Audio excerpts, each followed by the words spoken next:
2026ကကျွန်တော်နဲ့အနည်းဆုံးရောက်လို့နေပါပြီ။ဒါကြောင့်ဒီနှစ်မကုန်ခင်မှာဒီချက်၄ချက်ကိုမရရအောင်ပြင်ဖို့လိုအပ်ပါတယ်။လောကီပညာနဲ့လိုအပ်နေတဲ့နေရာတွေကိုပြန်လည်ဖြည့်ဆည်းလို့ရနိုင်သလို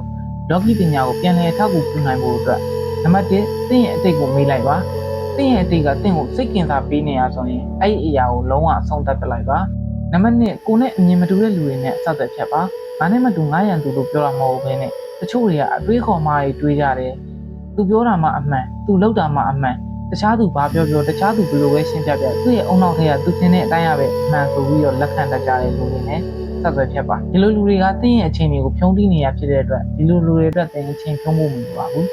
နံပါတ်3သင်လုပ်ခဲ့တဲ့အမှားတွေကိုသိစိတ်ကအောင်မသိစိတ်ကအောင်လက်ခံပါပြီးရင်အဲ့အမှားတွေကနေပြီးတော့နောက်တစ်ချိန်ထပ်မဖြစ်အောင်လို့သင်ခန်းစာယူပါ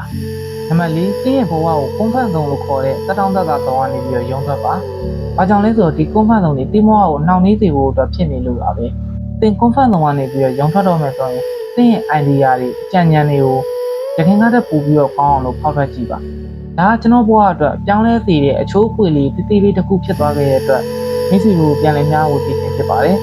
ဒီဗီဒီယိုကနေပြီးတော့သင်အတွက်အထောက်အကူပြုရဆိုရင် comment မှာမှတ်ချက်လေးပေးခဲ့ပါအောင်နော်အားလုံးပဲကျမ်းမာချမ်းသာပြီးတော့ကံကောင်းတဲ့နေ့ရက်လေးပိုင်ဆိုင်ပါလေလို့ဆုတောင်းပေးရင်းနဲ့ဒီကုန်းချုပ်လိုက်ပါတယ်ခင်ဗျာ